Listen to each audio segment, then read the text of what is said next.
So we're going to move from kind of the concept of misinformation to information and how to inform the public and the media. And so I'd like to invite retired Rear Admiral John Kirby to join me on the stage for the fireside chat. And as he makes his way up, I'll highlight a few of his many accomplishments. He is the former White House National Security Communications Advisor. Over the course of the Russia-Ukraine war, he appeared frequently on every media outlet imaginable to discuss U.S. national security policy and strategy. Admiral Kirby was also an adjunct lecturer at Georgetown University's School of Foreign Service and a military and diplomatic analyst at CNN. He commissioned in the U.S. Navy in 1986 and served for 28 years with duties both at sea and ashore, including deployments to the Middle East and Mediterranean. And most importantly, he is a 1985 graduate of the University of South Florida, go Bulls, and excited to be moving back to the Tampa Bay area in the near future. Really, there are a few people in the world who could speak more authoritatively on the subject of communications and messaging in an environment of information uncertainty and a hyper-aggressive media. It's my pleasure to introduce and join retired Rear Admiral John Kirby. So to start us off, I'm told that the toughest critic you ever had over your career was supposed to be here today, but couldn't make it. Can you talk about that? My mom, yeah. She wanted to be here. In fact, she texted me honestly on the way here saying that she was sorry she missed it because it's been a while since she has critiqued my performances. But every time I would finish a briefing or an interview, if she caught it, I'd get a text or an email with usually some pretty harsh criticism. Yeah. Nothing like mom to keep you honest. Doesn't matter how old you are. Nothing like mom to keep you honest. It could be brutal. So let's talk about, and I'm glad to see you are perfectly, properly in uniform. You have your USF Bulls pin there. Yep. So I'm glad to see that.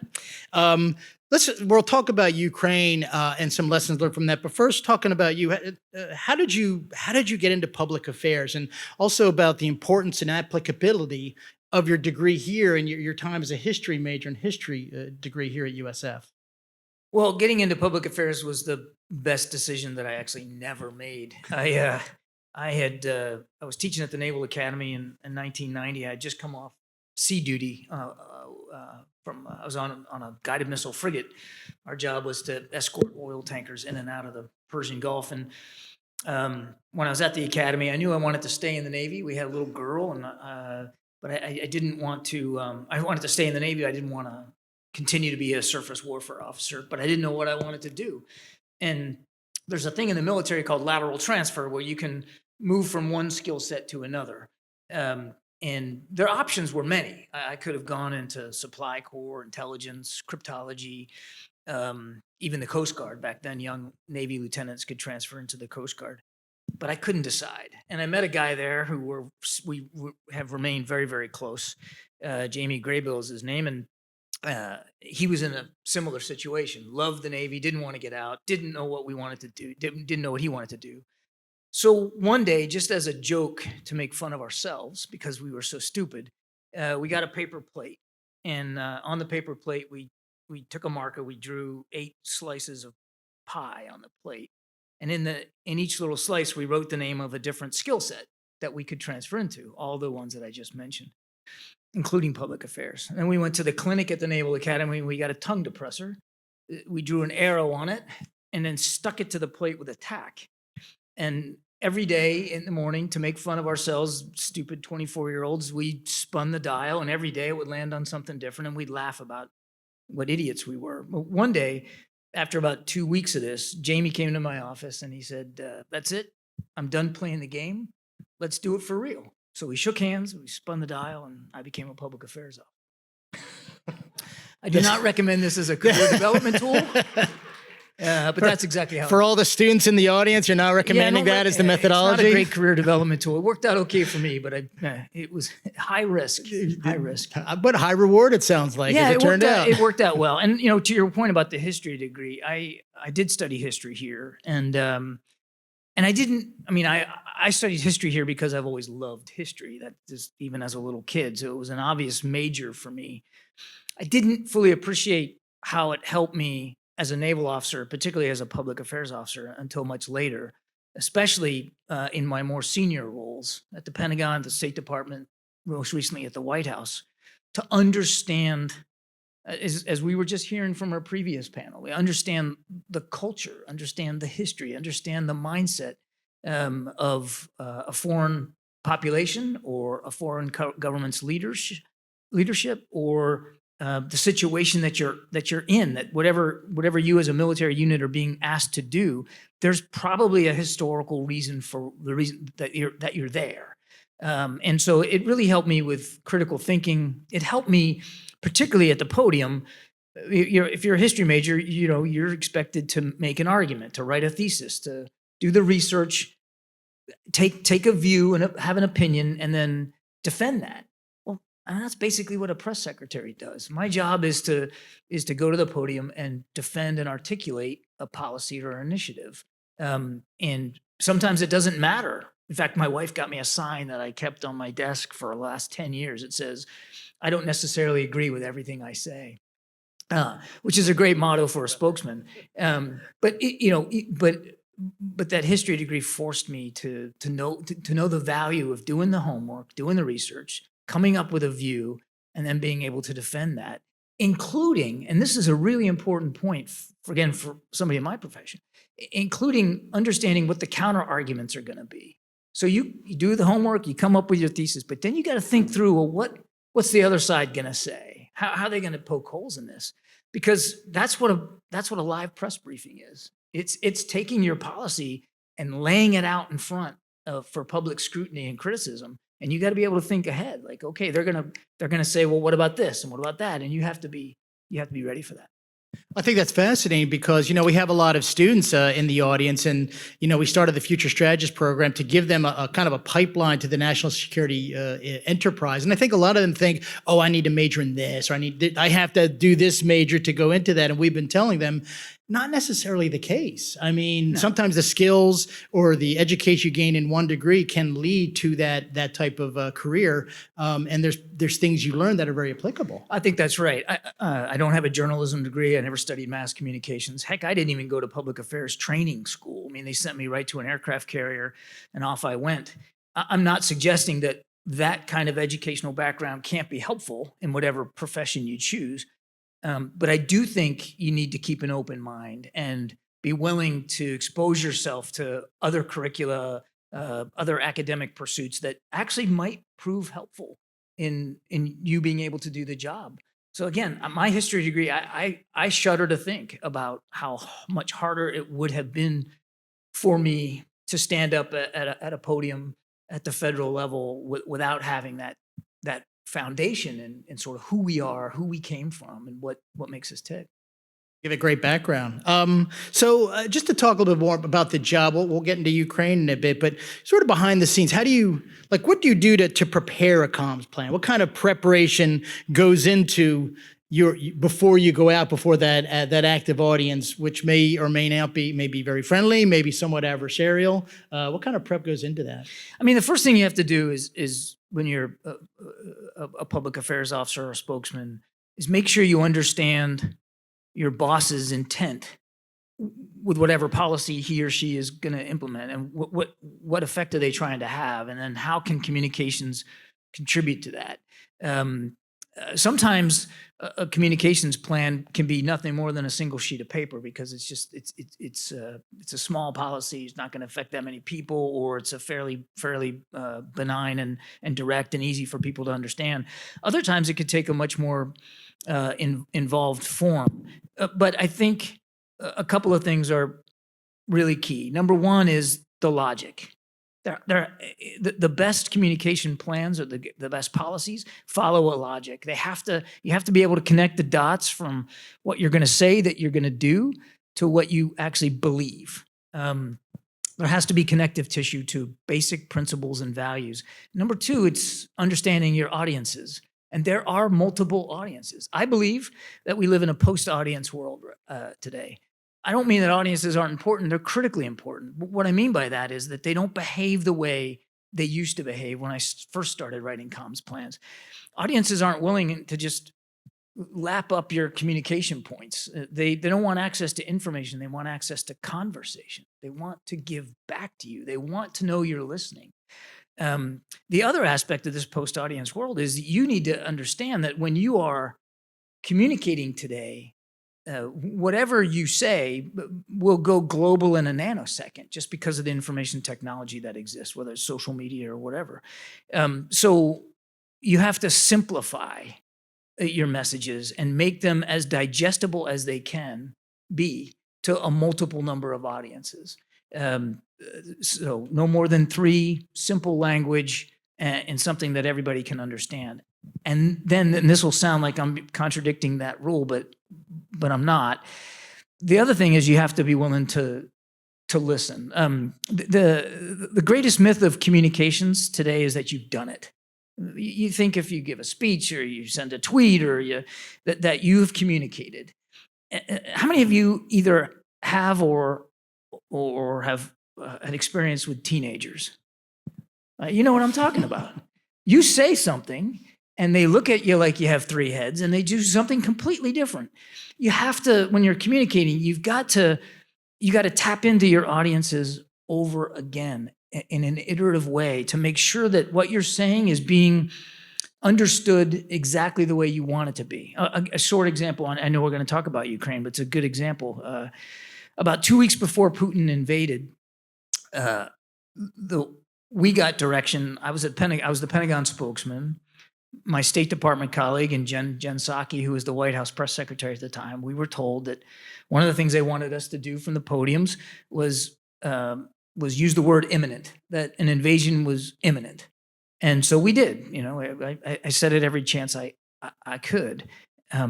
Over in Kyiv, President Zelensky was saying publicly, "I don't know what the Americans are talking about. I don't see an imminent invasion." Now, part of that was he had a domestic population that he was trying to calm, and you know, he had concerns there in Ukraine clearly that were appropriate to the Ukrainian people.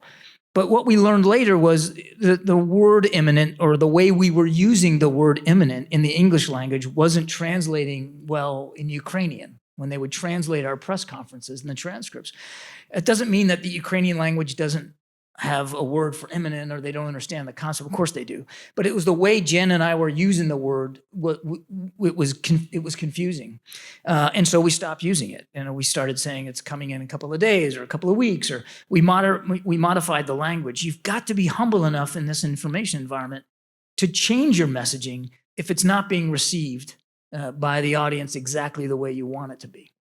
Did you have any other instances of that? I mean, just any other instances of the language adjustment of, obviously you're communicating in English, but you are communicating to the larger world, that you kind of described how there was a kind of a language communication barrier which changed the meaning of the word to really get the impact you're looking for. Did that happen frequently, or is that just? It may have happened more frequently than I'm willing to admit, but no, I can't think of any other really specific examples, but it was a good reminder of this post-audience world that we live in, that you got to you got to simplify, but you also have to be willing to change. This is the hard part with a lot of leaders that communicate. They spend a lot of time working on their talking points, and the words are usually parsed by all kinds of policy experts and even lawyers, and it becomes almost sacrosanct once it's developed.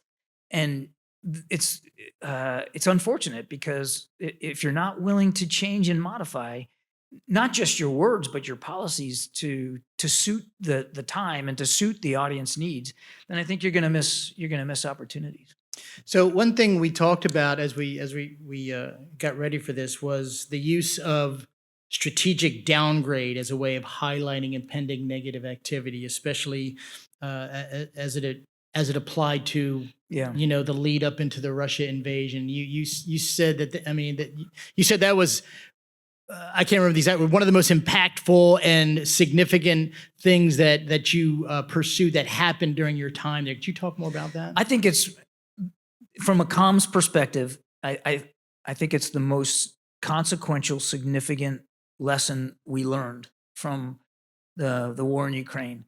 Was the power of, when we talk about strategic downgrades, what we're talking about is taking intelligence that has been analyzed, not raw intelligence, but finished intelligence, and working with the intelligence community to get it downgraded to a level where it can be made public. and then delivered to the public in whatever format is the appropriate format. Usually it would take the form of me doing it from the podium, or jumping on a phone call with reporters and doing it on background. But the idea of taking intelligence, something that you know is happening or is about to happen, getting the intelligence community to work with you to downgrade it and then making it public. And I hope it's a lesson we never unlearn. It's not that it's never been done before. Of course it's been done before. But what Mr. Sullivan, Jake Sullivan, the National Security Advisor under President Biden, what he did was he put a process in place so that we could do this on a fairly regular basis. And it started with the Ukraine war, where we were trying to get ahead of the Russian narrative or getting ahead of their decision making, trying to make it harder for them to claim a false narrative. But we ended up using it in all kinds of different circumstances around the world. When then Speaker Pelosi was going to go to visit Taiwan, very controversial move by her. Certainly, there was a strong reaction to that in Beijing. We had intelligence that indicated exactly how the Chinese were going to react should she go. I mean, the missiles they were going to fly, the exercises they were going to conduct, the propaganda they were going to put out there, the flights over the median line in the Taiwan Strait, all that stuff. And we got it downgraded, working with the intelligence community. I went to the podium at the White House and I laid it out for the American people. If she goes, here's what we think the Chinese are going to do. Now, did it stop them from doing those things? No, they still did them. But we took a lot of the air out of their balloon. It didn't have the power. It didn't have the shock effect that it might have otherwise had. With Russia, Ukraine, I mean, again, a couple of weeks before he invaded, we had intelligence that would suggest he was going to create a false flag operation. They were going to set off a car bomb at an office building in the Donbass, an office building that belonged to one of their Russian puppet government officials. And they were going to claim that the Ukrainians did this, another act of terror kind of thing, to justify the invasion that was going to come. Because Putin's whole argument, you might remember, was Ukraine's threatening us. It's a neo-Nazi state. They're a bunch of terrorists. We have to do this to defend ourselves. And that's what they were going to do with this car bomb. Well, we downgraded that, made it public. Now, did it stop him? No, of course he still he invaded Ukraine. But we know for a fact that making that intelligence public delayed his decision. And they actually ended up doing the car bomb. They just did it about a couple of weeks later than they had said they were going to do it. But again, by the time he did it, I mean, it found no purchase in any public audience around the world because we'd already said he was going to do it. And here's why. Here's how it's bogus. All my time working as a public affairs officer, you can't be a good public affairs officer without a good relationship with the intelligence community, with your intelligence analysts at wherever you are. I've never seen the relationship between the intelligence community and the communications community as strong as it is right now. The intelligence community rightly always wants to protect sources and methods. So in the downgrade process, you got to be careful that you're not putting anything out in the public that would make it harder for you to continue to collect through those means, whatever those means are. But I got to tell you, the IC, the intelligence community, really tried to get to yes. You know, when we would put a request for a downgrade, sometimes it got turned down, but most of the time they would find a way to get us the language that we could make public. It was quite extraordinary. And again, I hope it's a lesson that we never unlearn, because I think I used to think you can't beat a lie to the punch. If you're up against an adversary who's just going to lie, you know, how can you beat that? Because if you're beholden to the truth, you know, you're going to have to slow things down. But I would caveat my previous thinking. I think you can beat a lie to the punch if you know it's coming, and the intelligence gives you the sense that it's coming, and you can just downgrade it, make it out, and get it out there. Well, you know, in the book talk with Peter, it came up saying a lot of times there was, you know, a thought of using counter deception to counter lies, but more it was about just the deep research to show that we know what's going on. We know more about you. You're saying it's kind of beating you to the punch. In this case, a little different, but it's sort of the same thing of just using maybe an extreme attention to the truth and really doing the research and doing the math, so to speak, to get to it. So then that beats the lie. That's right. I mean, when you're doing the downgrades, Mr. Sullivan came up with half a dozen sort of guidelines. Almost, it was a great process to watch because anybody on the NSC, if you saw something in the intelligence that you thought would be a good candidate, you could propose it. I did it myself on a number of occasions where I would see something in the morning intelligence and I would think, man, that would make a great downgrade, and you could pitch it. But it had to, if you were going to justify it, it had to meet the strategic objectives that Jake came up with. It had to fit. There had to be a logic to it. It had to serve a purpose. That purpose could be just taking the oxygen out of the adversary's argument, making it harder for them to have the shock value they wanted, like we did with the Chinese. It could be that you're trying to get an actor not to do something that they want to do, and it could be that you're just trying to get inside somebody's decision-making loop, make them wonder about how is it that you knew that.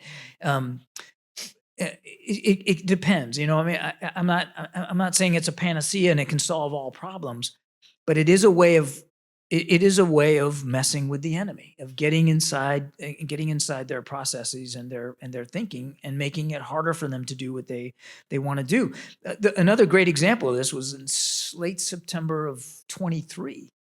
We had intelligence that Serbian army forces were preparing for an invasion of Kosovo, and as anybody who watches the Balkans, it's still a tinderbox, and we worked with the intelligence community, Mr. Sullivan did, to get that intelligence downgraded, and I made it public, not from the podium, but in a Zoom call with reporters, that this is what we were seeing. This is the forces they have aligned against on the other side of the border. This is what we think they're going to do. This is kind of the rough time frame. Within days, they pulled their forces back. So it actually did stop. The downgrade had a strategic effect. Was that you talking about an article, The Secret Sharers? Didn't it talk about that specific That was event? one anecdote in that article. Yeah, that Time magazine article. Yeah.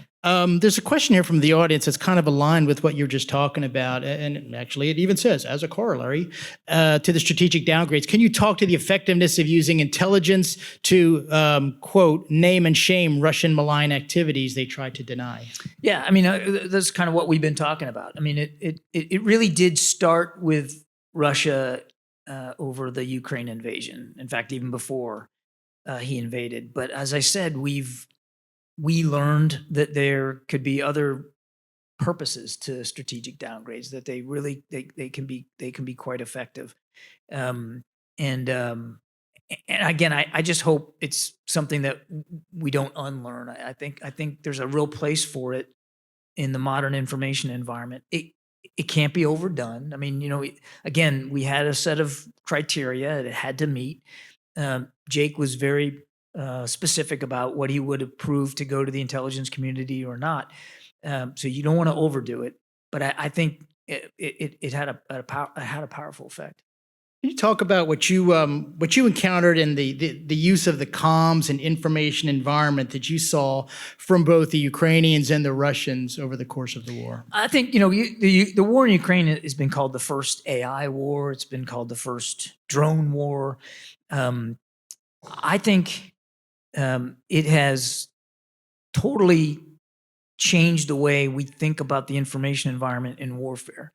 There was a great book written back in 2015, 2016 called War in 140 Characters. It's written by a guy named David Patrikarakos.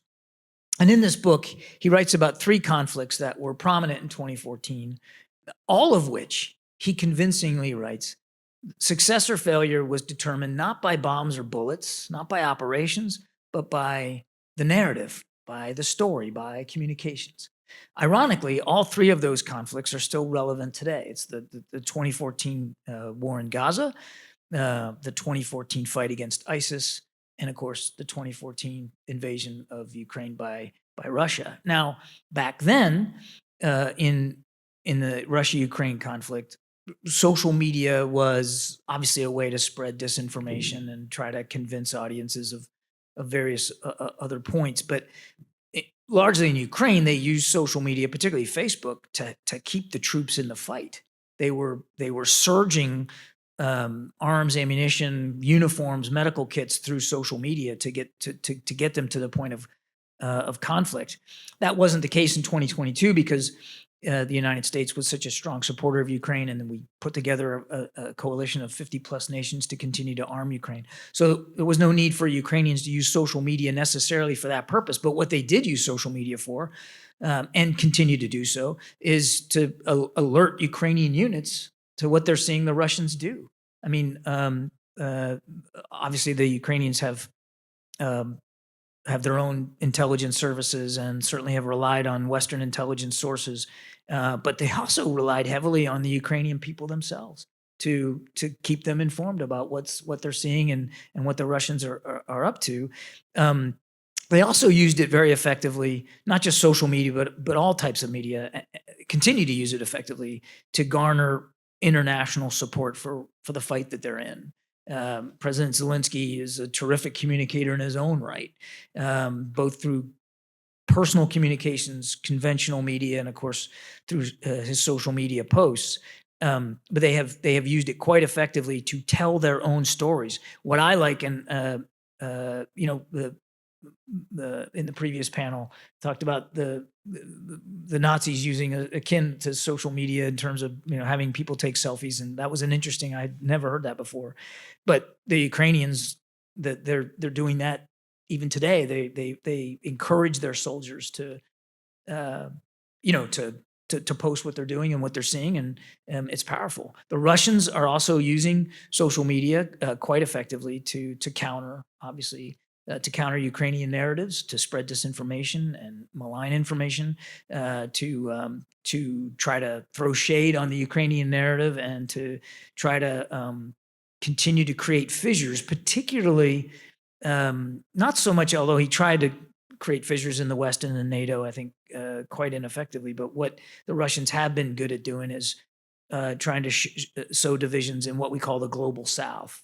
In nations in Africa and Latin America who aren't necessarily aligned with one side or the other, but certainly suspicious of Western motives here. And the Russians have used social media quite effectively. And then, of course, there's artificial intelligence, and both sides are using it. The Russians more than the Ukrainians, again, to throw doubt on the Ukrainian narrative, even if it's obvious that it's artificial intelligence being used to create the images or the audio.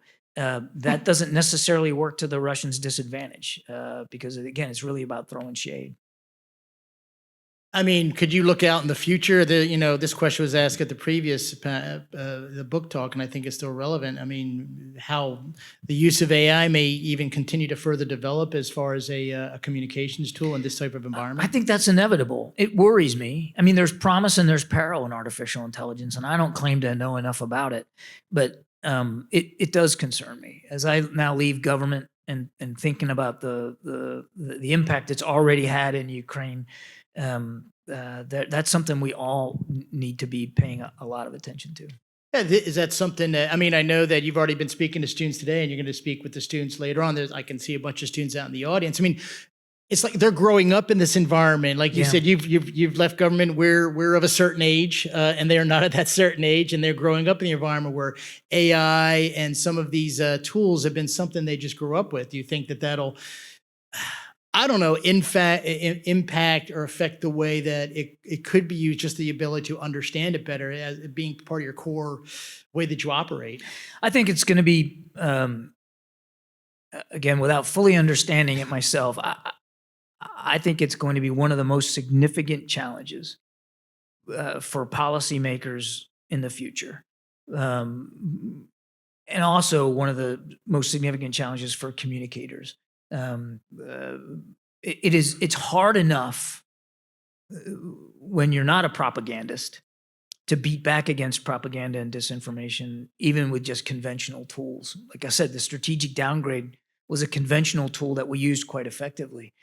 It's 10 times more difficult to do that when you're dealing with artificial intelligence. And again, uh, part of the Russian narrative is just sowing discord and confusion and increasing, I should say that, decreasing public trust and confidence. And you pick it, whether it's an organization, a government institution, Ukraine's legitimacy, whatever. But it's sowing doubt. And so artificial intelligence can be very effective in that, even if you just admit. Even if you know it's even AI, if you know it still does yeah, so it down. can still have that effect of just sowing confusion and decreasing trust and confidence, which of course benefits countries like Russia. I've heard you talk previously about the importance of talking to different media outlets and not necessarily the standard ones or the ones even that are preferred. And I saw you on TV Rain, for example, and you spoke before about just making sure you're hitting different outlets just to enable getting that message out. Can you talk more about that? Look, I don't know how. I don't know any other way to do it. Like in a post-audience world, when there is a plethora of media outlets, not just here in the United States, but all over the world, that are more targeted to specific audiences, almost micro-targeting of audiences, that you as a communicator, you have to pay attention to that. You got to make the time to talk to them, especially if you're trying to reach a certain audience. And so TV Rain was important to me. For those of you who don't know, it's an independent Russian media outlet. They obviously are not allowed to operate inside Russia. I think they're based in Amsterdam right now. But yes, I made time for them because while you may not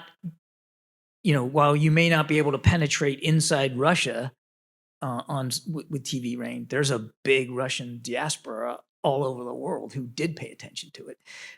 So it would be foolish for me not to do it. And yes, I spoke to domestic outlets here in the United States who obviously their coverage of the Biden administration was more critical perhaps than others, but that's my job. I mean, it would be foolish for me not to do that. The questions were sometimes a little bit more difficult to answer, but that's what I got paid to do. You in a post-audience world, you got to look for active opportunities to meet people where they are, to communicate with them, not to them, with them, in the ways and through the outlets that they find comfortable, that they're getting their news and information from. You don't have to always agree with it. You don't have to editorially align yourself with it. But to ignore that, I think, is a real shame, and it's a wasted opportunity. So take an audience question along the lines of what you just said. People often assume defending a policy means you support it. How did you navigate that as a spokesperson? So when I made lieutenant commander in the Navy, which is at the 10-year mark, so this would be in about 1996, I realized anytime if you're in the military, you reach 10 years, then you got to make a decision. Are you going to stay in and do 20 and retire, or are you going to get out? And I made the decision to stay in, and I realized that I needed to start taking my job more seriously. I was not a terrific junior officer. If you saw my fitness reports, you'd be aghast at how I even was able to stay in the Navy. And you didn't do another spin of the dial as lieutenant commander? I was not. My wife and I were both naval officers. That's how we met. She's the one who probably should have stayed in. Her fitness reports were much better than mine. But when I reached the 10-year mark, I figured, I got to take this seriously. So I wrote down a list of rules for myself. Turns out there's 13 of them. I didn't go into it with a certain number. I just started writing a list of the things that I knew I was bad at. There's a lot of them. And one of the rules is, you've got to compartmentalize. You've got to separate yourself from the job. And that's hard for people to do. We all living, breathing human beings, and we believe things. And those beliefs, that belief system that makes you, also makes you comfortable being you. And it can be hard to look at a problem through another lens, or to consider another perspective, or to admit that you might be wrong. That's difficult for any human being. But as a spokesman, you've got to separate yourself from the job. I found it much easier for me in any job that I had if I had some distance emotionally from what I was talking about. When I was in uniform, I did not vote.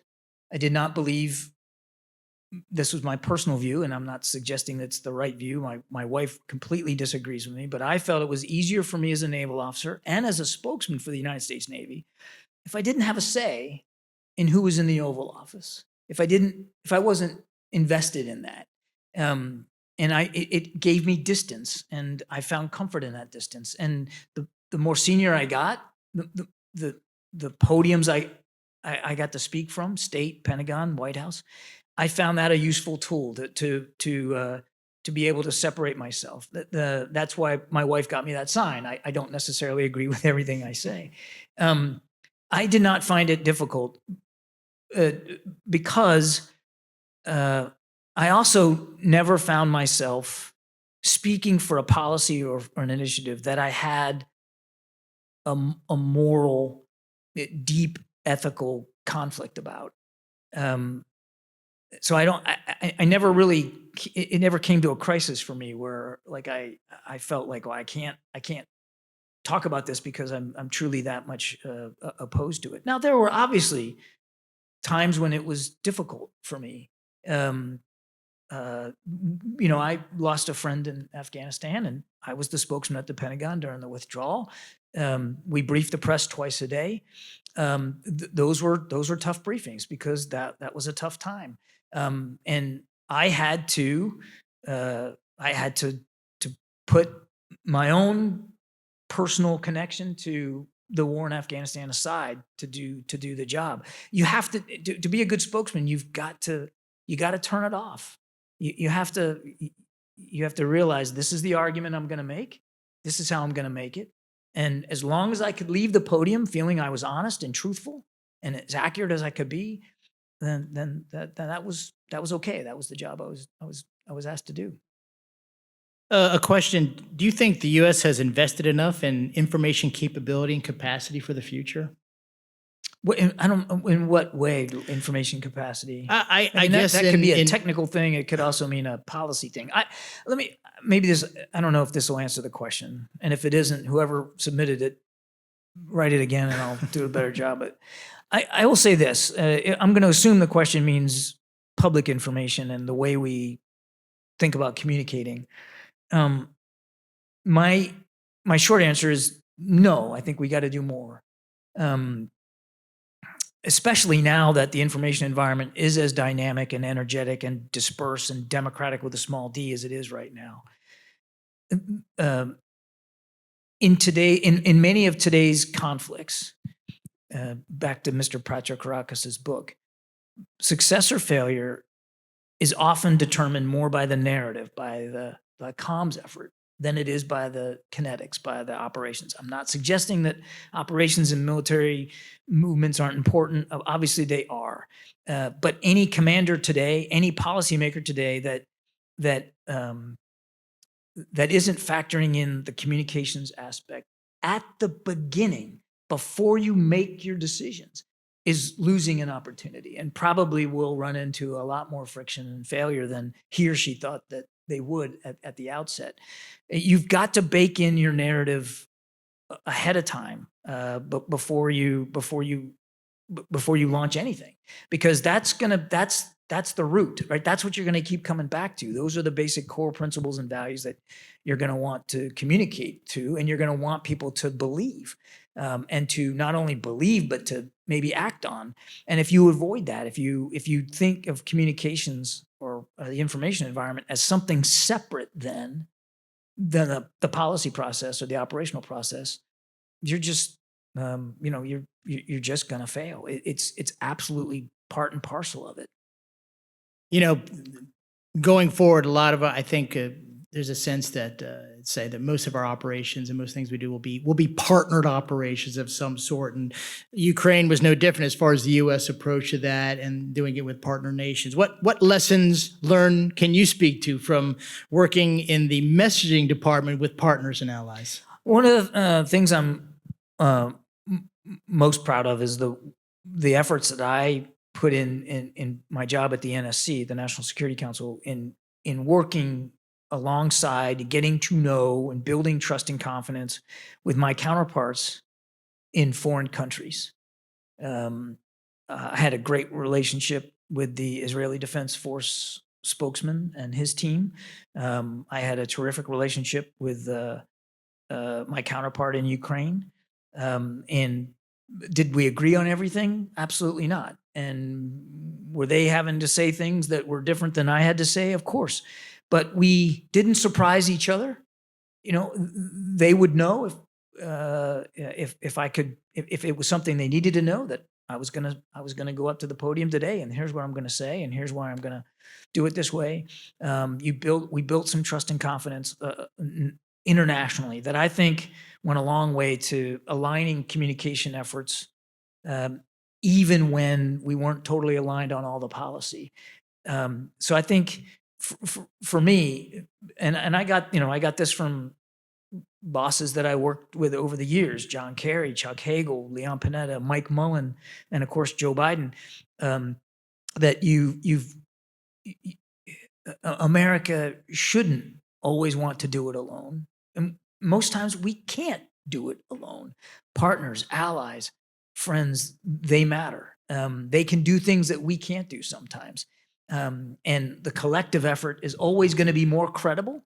And certainly the comms effort is going to be more credible if we're all saying the same thing or roughly in the same way. And so I was expected to, and certainly encouraged to, develop those relationships with my foreign counterparts.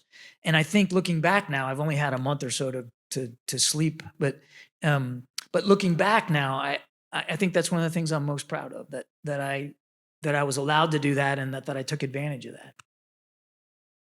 Another audience question is, one person said, as a young man, I've witnessed Russian target youth since at least 2014 with memes about Russian military strength, the capability to alter public perception. How can the U.S. defend against this? And well, it says, do we target our enemies in the same way? Look, I think the previous discussion got into this a little bit. I mean, I don't think I want to live in a country where we're going to play by the same rules as some of our adversaries in the information environment. Does that mean we can't be more aggressive? Yeah, we can. We probably can be more aggressive. And with the advent of AI, we're going to have to get more creative, I think. But I'd rather us lose a step than sacrifice our own core values and principles to communicate today. We have learned a lot in the last few years about how to get ahead of the Russian narrative in particular. And we are probably going to find ourselves at times and places falling back a little bit as they get more creative and more aggressive. But I hope we don't succumb to a feeling that, well, they're better at it than us because they're lying, and it's okay to lie. So we ought to be doing the same thing. I don't think that's the right moral or ethical approach to it. So over the course of your career, and you've been doing this for a while,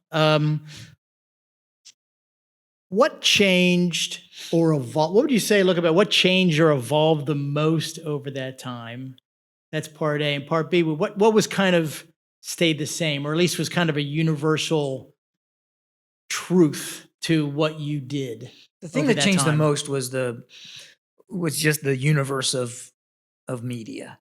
Right now, I won't get into belabor this, but right now, I mean, conventional media, traditional media, whatever you want to call it, is going through tectonic changes, both in terms of editorial the view of editorial bias and involvement in the news process, but also in terms of relevance. I mean, people are just getting more and more news from digital devices than they are from television, for instance, or any other conventional vehicles. And there is just a plethora now of outlets that, again, serve ever more specific audiences and purposes. That's new. I mean, when I joined the Navy in 1986, 90% of the media in this country alone was owned by 50 companies. Today, that's 5. 5 companies basically run the bulk of the major media outlets in this country, which means that fewer and fewer people are deciding for you what is or what isn't news on any given day. And many of those companies, in fact, most of those 5 companies, they're not even really media companies. They're entertainment companies or they're big corporations. They didn't start out with news gathering.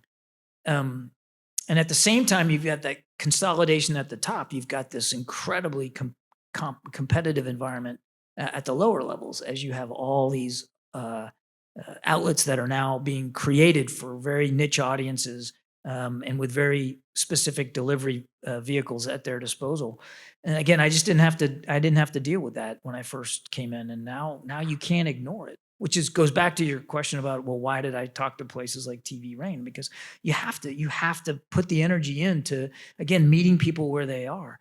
But I don't think that trend's going to change. I think it's going to get more fractured, more numerous, more confusing as we go forward. And I think for young communicators now starting, that's going to be a challenge that they're going to have that I didn't fully get to grasp in my time. The one thing that stayed the same, and this will sound kind of corny, but simplicity. Like we started the conversation joking about my mom, and I wish it was a joke. She's actually truly does beat me up pretty regularly. And when I was at the podium in any of the 3, and a reporter was asking me a question, in my mind, again, the other motto for a spokesman is, I don't have to answer your question. I have to respond to it, right? I was thinking, how am I going to respond in a way that my mom will not beat the crap out of me? And how can I respond so that how can I respond so that it's understandable and digestible to the maximum amount of people? When you're talking to reporters in a briefing, you're not talking to reporters, you're talking to the American people. And you can't forget that. And what I learned, particularly in the last 2.5 years at the White House, that is a different press corps. That is a different environment. There is a different energy in the Brady briefing room than I've ever seen anywhere else. But you know what? It boils down to the same idea: being simple, being clear, talking to the American people, or answering and responding to a question in the same way that I would to a bunch of USF buddies over a beer. You simple words, simple language, no more than 3 thoughts. The rule of 3 is really important. You just boil everything down, and that hasn't changed. In fact, in some ways, the advent of social media has made it more important to be brief, to be simple, to be clear. Now, people can be very dangerous being simple, brief, and clear if they're not beholden to the truth. I'm not suggesting that there's not danger there too, but I think that as a spokesman, I've learned that always stood me in good stead, was whenever I was asked to communicate, to just do it as plainly and as simply as I could. Do you think that holds true as kind of this new era of how we communicate across social media and with AI assistants and all those things? Do you think that's still universal? I do. I don't think that'll ever go out of style. I mean, I think anybody here. I mean, you probably think about certain public figures or leaders as effective communicators, and my guess is the reason why you find this person or that person to be an effective communicator is because they're simple. They don't talk down to you They don't talk at you, they talk with you. I mean, Lincoln used to say, be a talker, not a speaker. And that's how he approached all his speeches. And his speeches were incredibly brief. I mean, the second inaugural was one of the most beautiful, poetic American political speeches in our history, and it's also one of the shortest. The Gettysburg Address, 2.5 minutes to deliver it. 2/3 of the words in the Gettysburg Address are one-syllable words. Simplicity. It's never going to go out of style. It's always going to be the best way to communicate. One question I've seen kind of, as the MC monitoring different questions or different panels, both yesterday and today, it's been along the lines of, so we're looking lessons learned from Ukraine, looking ahead to the next conflict. There was obviously some things that happened that maybe were just unexpected.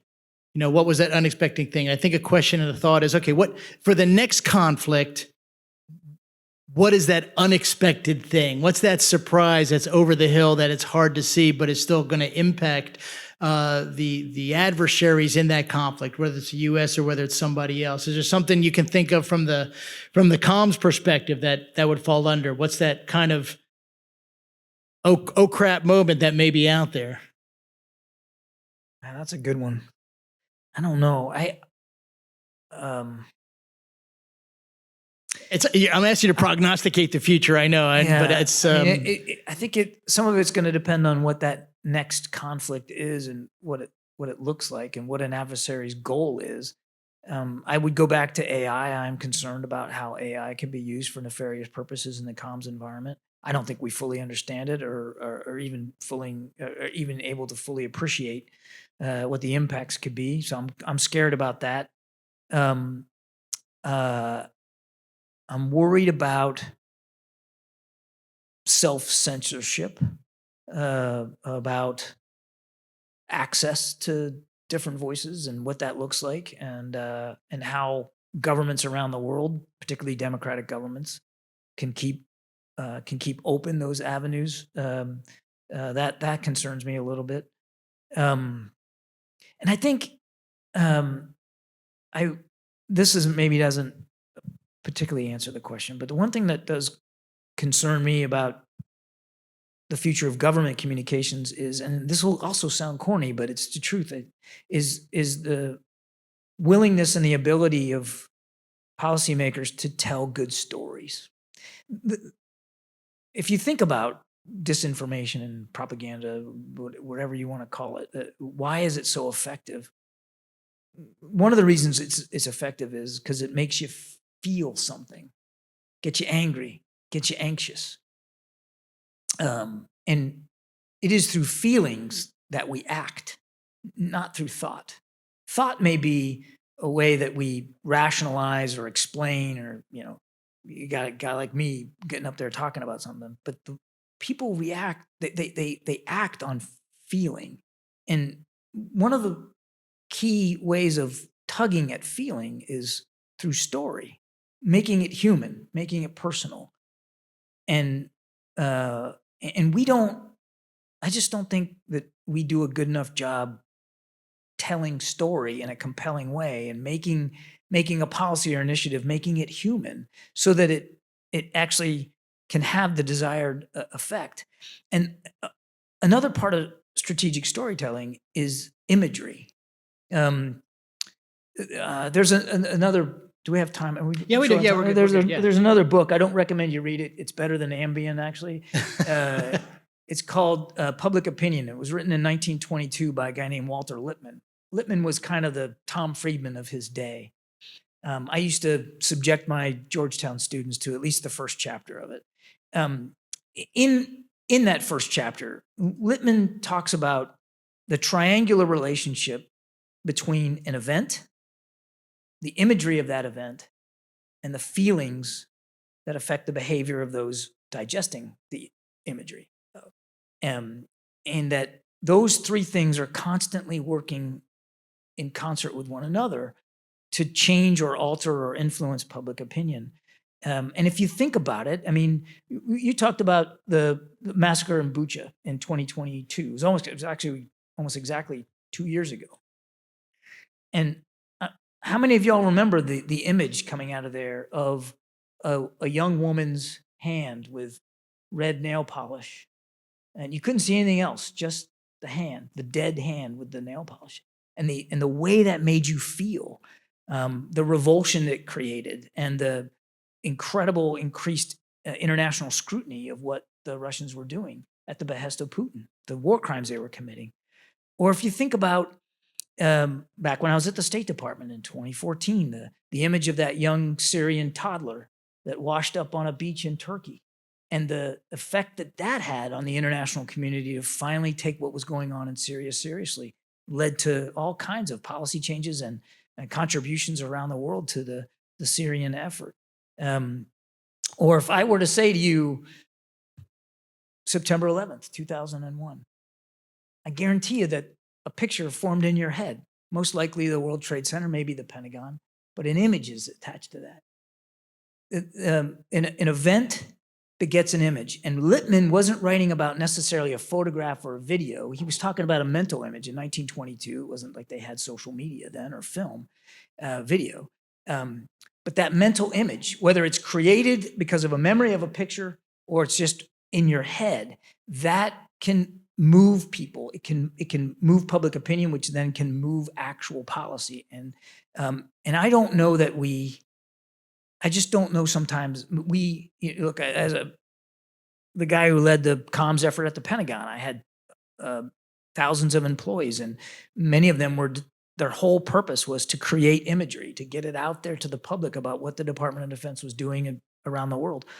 I don't know that we ever connected those images to strategic stories and to making these things human in a way to try to really inform and influence the way people thought about things. And so I think we've got a lot of work to do in that going forward. I think we've got to learn to tell, who we are is who we were, and we have to do back to history. We got to do a better job telling our own story about who we are and what we believe in. And you can't just do that in talking points. You've got to do it through effective story. So you've already started kind of leading into the next question. I wanted to kind of turning it. We are a university, and a big part of what we're doing is not just, educating current, but also preparing the next generation of practitioners in national security. So what would you say, and you can actually say to the students who want to work in national security and communications in this environment that's changed quite a bit and will continue to change as they go from, their age 18 to 22 years old through a career, potentially in national security and communications? Well, first, thanks in advance for your service, because that is a challenging environment to be in. As I said, I'm just now learning how to sleep in. It never stops. The pace never slows down. It's challenging. So,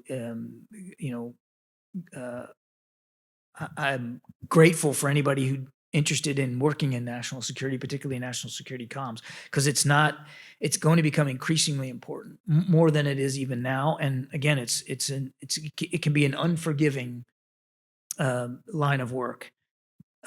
Incredibly important, but unforgiving. The other thing that I would say is keep an open mind. Let life kind of happen to you. This would be my advice for any young person, not just somebody that wants to go into national security, but my experience in teaching at Georgetown, a lot of college students today, and God love them for this, but they're planners. They want to know what they're going to be doing 5 years and 10 years and 15 years. And it was all I could do just to graduate. The wheel of careers you already talked about. But whatever you think you're going to be doing 5 years from now, I guarantee you won't be. It'll be something different. And that has to be okay. I did not, I'm not going to say throughout my Navy career I didn't have jobs I wanted to go to. Of course I did. But I never really pressed my case to the Navy to send me to Annapolis or to Norfolk or to San Diego. I went where I was told to go. I never once said no to a set of orders. Wherever they sent me, I just went. And I tried to do the best job I could. And opportunity begets opportunity. And what I sometimes worry about is young people having too much of a plan. I'm not suggesting it's not a good idea to think about your future. Of course you should, more than I did. But don't get so fixated on it, because somebody's gonna come up to you on a given day with an opportunity that never even occurred to you. You never would have believed that you would be asked to do it. And 9 times out of 10, the right answer is yes. I mean, I didn't know I was going to get invited to go to work at the NSC. Um, uh, I didn't know President Biden. They called me one day and said, he wants to see you. Can you come over? What am I going to say? No, I got a haircut, right? So yeah, I'll come over. What's it about? Well, he'll talk to you about it when you get over here. And then, he invited me to come work for him directly at the NSC. And I wouldn't trade that experience for anything. The opportunity that I had to, over the last 2.5 years, to see national security policymaking at that level and to be able to communicate for him and for the government at the White House. But had you or anybody suggested that was in my future when I was trying to graduate from USF, I think I would have laughed at you. Anybody that knew me would have laughed at you. I think it's important to stay open. Things in your life are gonna, you're gonna get married. Maybe you're gonna have kids. Maybe you'll have relatives die or need long-term healthcare support. Things are gonna happen you can't predict, and getting too hewn to a plan, to a calendar, I think is a recipe for frustration and disappointment.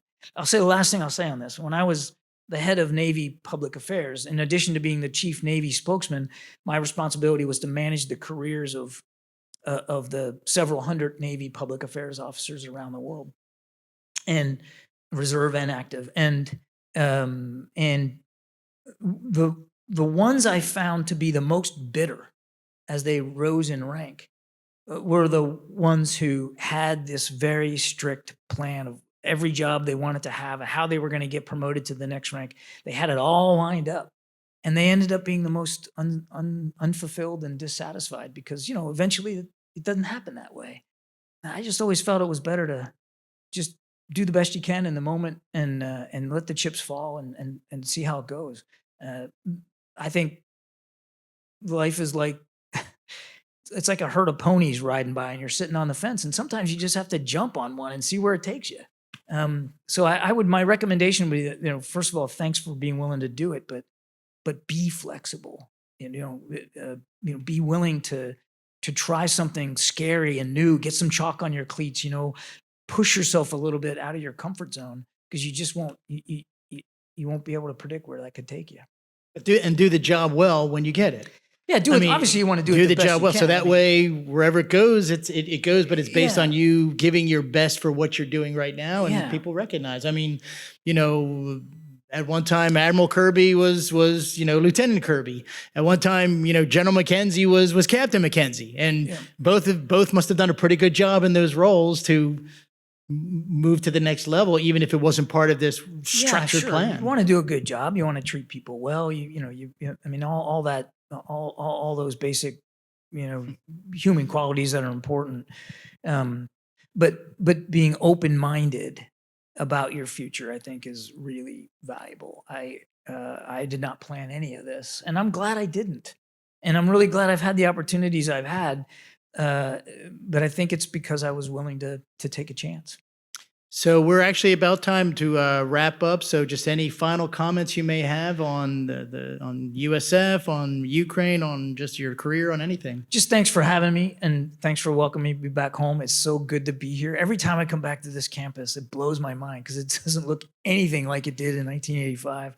But not only the physical nature of the school, but the philosophical nature of the school. I mean, USF has just become such an incredibly influential, powerful, important university here in Florida that, it's incredible. And so thank you for letting me come back. And also just thanks for what everybody is doing here at GNSI to bring these issues to the fore and provide a forum for them to be discussed and to be questioned, for assumptions to be questioned. I mean, that's really important too for national security. I mean, back to my point about career planning. policymaking also has to be pliable. Comms has to be pliable, but the policymaking process has to be pliable too. You've got to be able to adapt to situations that are changing in ways you couldn't even predicted, and second and third order effects that maybe you didn't think about when you're making decisions. And it seems to me that that's what GNSI is doing. It's providing a vehicle for that kind of thinking, those kinds of questions to be asked. So thank you very much for all Yeah, that. we look forward to doing it too. We look forward to you being a part of what we're doing as you settle yourself back in the Tampa Bay area. I can't wait to get back home. I'm looking forward to it. Hopefully we'll sell our house here in the summertime, and then I'm coming back. Lots of Go Bulls opportunities in the future there. Yeah. Ladies and gentlemen, warm round of applause, please, for John Kirby.